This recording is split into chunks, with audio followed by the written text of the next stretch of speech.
आप सबका सादर वंदन, सादर नमस्कार, प्रणाम। आज हम अध्ययन करेंगे घन के बारे में। ये घन कौन सी क्लास में है? क्लास 8।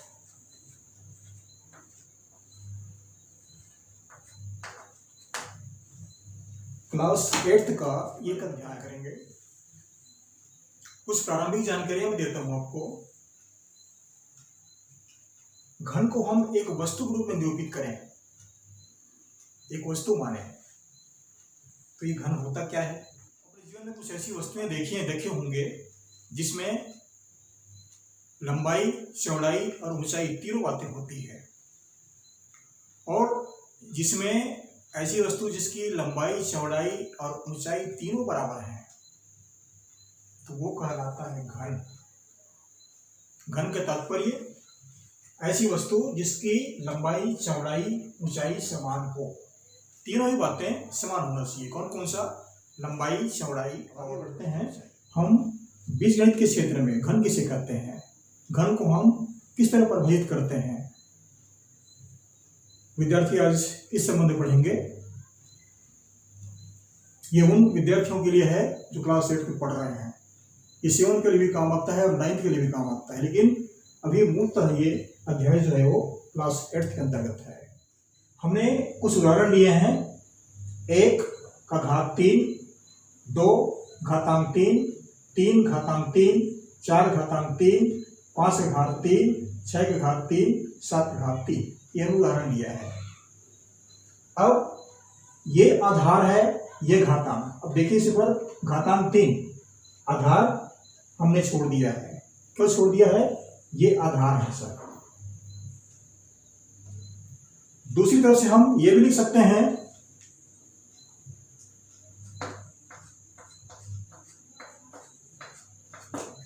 एक को हम 3 बार गुणा करेंगे।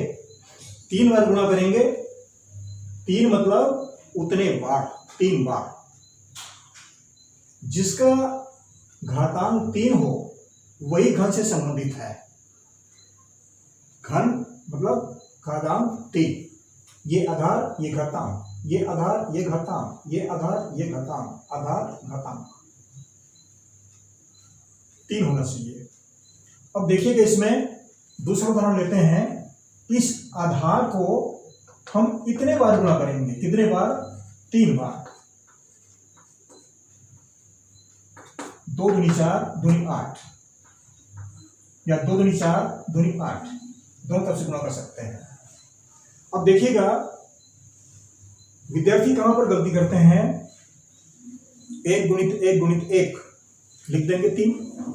प्रायः मेरे जीवन में देखने को आया है 1 गुणित 1 गुणित 1 बराबर 3, जबकि 1 को हम जितने बार गुणा करें, 3 बार ही नहीं और भी आगे 4 बार, 5 बार, 7 बार गुणा करें तो उसका मान 1 ही आता है, उसमें कोई परिवर्तन नहीं होता।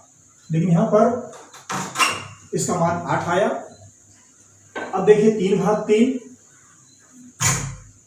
इसको हम इस आधार को 3 बार गुणा करेंगे। 3 किया 9 किया 27, 4 को 3 बार गुणा करेंगे। 4 गुणित 4 गुणित 4, 4 चौक 16, 16 चौक 64। 5 को 3 बार गुणा करेंगे। 5 गुणित 5 गुणित 5, 5 पंजे 25, पंचे 125। 6 को 3 बार गुणा करेंगे। 6 गुणित 6 गुणित 6, 6 छक्का 36, 36 को 6 से गुणा कीजिए, कितना हो जाएगा? आप गुणा करके दे सकते हैं 216। 7 को 3 बार गुणा करेंगे। 7 गुणित 7 गुणित 7। अब विद्यार्थी इस बात को ज्ञात करें। 7 सत्ते 49, 49 को फिर 7 से गुणा करें। ये मान सीधा इसलिए छोड़ रहा हूं ताकि विद्यार्थी केवल इस लाइन को हल करे। कैसे हल करे? 7 7 49 या 7 7 49 दोनों तरफ से, तो 49 को 7 से गुणा करेंगे, जितना आएगा वह उसका उत्तर है, वो यहां पर लिख देंगे। अब हम आगे बढ़ते हैं। देखिएगा विद्यार्थी कहां पर थोड़ी सी परेशानी महसूस करते हैं। एक और शब्द आता है गणित में, घन और घनमूल। ये दो शब्द आते हैं, घन और घनमूल। तो विद्यार्थी प्राय समझते हैं कि दोनों एक ही चीज है, लेकिन दोनों एक ही चीज नहीं है। कैसे नहीं है? उदाहरण के लिए हम एक सरल उदाहरण लेते हैं।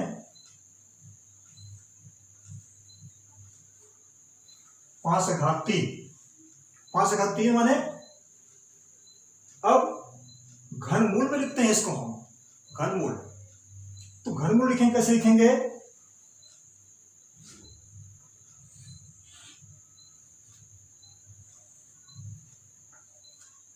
इस तरह लिखेंगे 5 घात 3। तो जब गणित की भाषा में जब हम लिखते हैं तो इतना परिवर्तन आता है, ये कुछ अलग दिखता है, ये कुछ अलग दिखता है। इस नियम के अनुसार चलें तो आप देखेंगे 5 गुणित 5 गुणित 5 मिल जाता है 125। अब यहां पर हम हल करते हैं तो ये कक्षा 9वीं 10वीं 11वीं उस स्तर पर चला जाता है। ये कैसे चला जाता है? इसका मतलब क्या होता है, थोड़ा सा सरल से बताने जा रहा हूं मैं। 5 घात 3, इसका घात 1/3 होता है। ये 3 से 1/3 को गुणा करेंगे, इसका मान 1 होगा और मान निकलेगा 5। कैसे मान निकलेगा?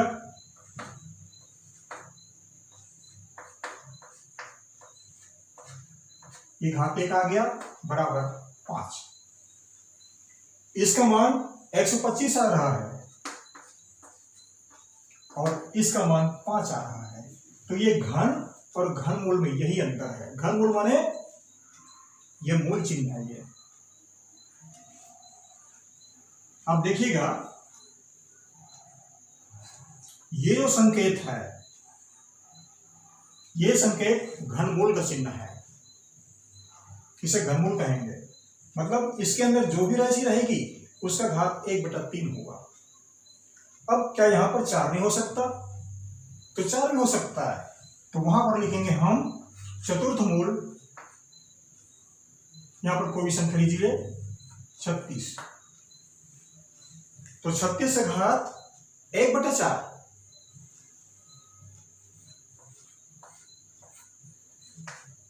अब हम इन तथ्यों पर नहीं जाएंगे। ये कक्षा 9वीं 10वीं 11वीं के स्तर पर आता है। ये जब हम आगे चलकर विद्यार्थीगण पढ़ते हैं तो ये अगली क्लास की बातें हैं। हम केवल 8वीं के स्तर पर ये ले रहे हैं कि घन का अर्थ होता है घात 3।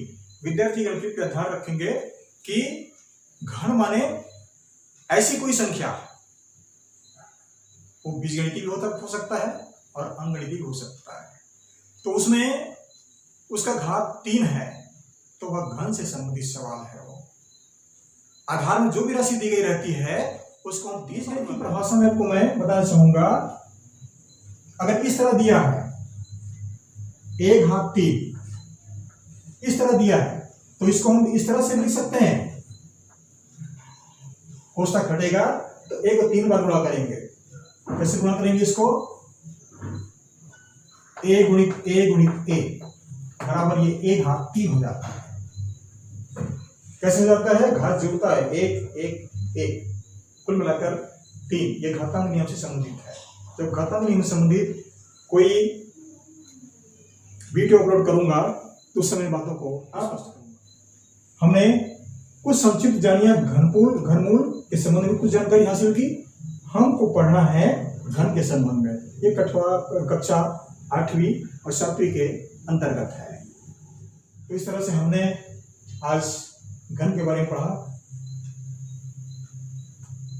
आप सबको के साथ प्रार्थना करना चाह रहा हूं कि ये जो वीडियो आपको मैं दिखाने जा रहा हूं मेरे उन छोटे छोटे बच्चे हैं जो पूर्व माध्यमिक शाला में पढ़ते हैं, 6ठी 7वीं 8वीं में, कृपा करके पहुँचा देंगे। मेरी विनम्र प्रार्थना यही है। धन्यवाद।